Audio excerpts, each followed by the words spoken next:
Hi guys, this is my review of the Ganzo G704-BL. I bought this knife. I saw a lot of reviews on it on YouTube. I read reviews on Blade Forum. I read reviews elsewhere saying that this knife is absolutely amazing. When I bought this knife, I had really high hopes for it. But to say the least, when I got it, it was a really bad letdown. I've made this knife actually work properly now, so I should have probably done it before and after. But before I fixed it, these, and even now, these are still way too tight. So the axis lock is really difficult to pull down, and I've already manipulated the springs. I've wrapped them around something to make them looser. But I don't know if I can get the picture, but if you look inside of there, let's see if that'll autofocus again. Let's see if we can get that to focus. Hang on.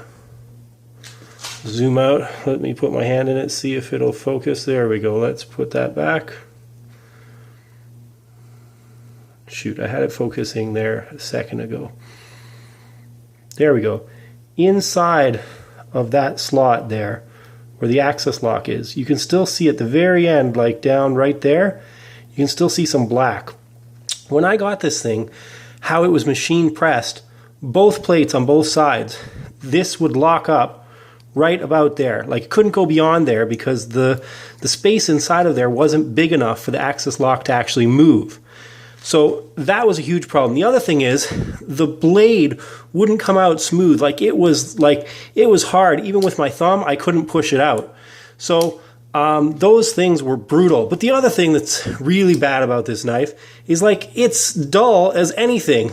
Like you can't even cut paper with this. So the blade, yeah, the metal is great. It's a big chunky knife. It would be great for doing outdoors tasks. It's got some nice jimping, but just overall the build quality was crap. So what I did is I went ahead and took it all apart, and I actually went in, and I don't know if you can see in there because I've actually shined the whole thing up inside. I started with 350 sandpaper and moved my way up over 2,000 to get this thing to actually move properly. And the thing that really surprised me is when I opened this up, these plates here on both sides, anywhere below where the blade was moving, they were black. It was like they'd never polished them, they'd never done anything to the inside of this, and it was full of black powder. This, like I said, it looked like how they're stamping these plates. It looks like the stamps they were using were already wrecked, so it was leaving these lines in here, these grooves, and I had to use some actual jewelry files to flatten this down before sanding it out. I think that I spent more than 3 hours making this knife what it is now. So to me, if you were looking at buying this knife, I would say don't. Maybe try the Elan's 01 or any of the Elan's. Maybe try a different Ganzo. The other thing that really, really bothers me is these thumb studs. They're almost level with the G10, which doesn't make it so you can get a good grip on these thumb studs. So they're really hard to use. If they just rounded maybe this out a bit, it would make it so that you could actually get your thumbs in there and move this. But all of that said, after about 3 hours of work and some sandpaper, like I said, I just went to the local hardware store and I got auto body sandpaper. I started at 350, went all the way up to 2,000. I sanded this thing out, and now it actually moves like the other videos. It moves like butter now. It moves now. But I still wouldn't say that that's a good reason to buy this knife. I would say look for something else. Don't buy this one. Even the older brand that everybody recommends that's a lot smaller, but I think this company does a great job, is Sanrenmu. This, I don't remember the model number of this, but this thing out of the box is butter. I have not done anything to this. And it opens and whoops and closes like nobody's business. It's so buttery smooth.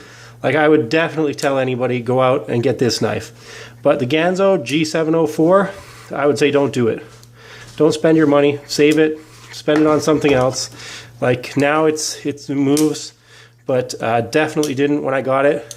Like I said, 3 hours of work to get it to go this way, and unfortunately I can't flip it because I'm behind the camera.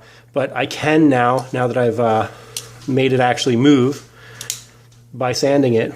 But I would say it's really heavy too. That's the other thing. inside of these liners. They could have definitely hollowed them out, skeletonized them. Would have saved them a lot of weight because it's a big beefy knife.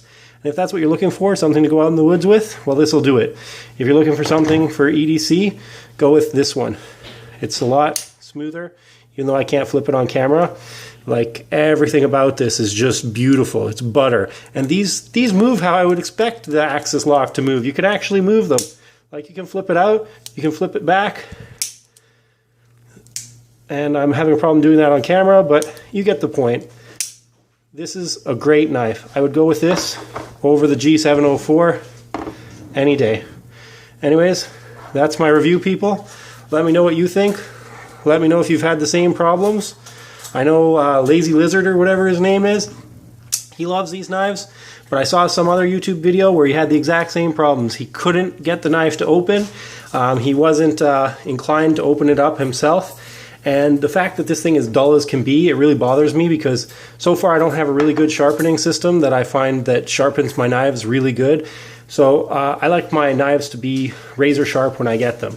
This thing is brutally sharp. Like, I cannot say how sharp this is. And the funny thing is, my Kershaw daily carry is sharper than the Ganzo, and it's been in my pocket for a year.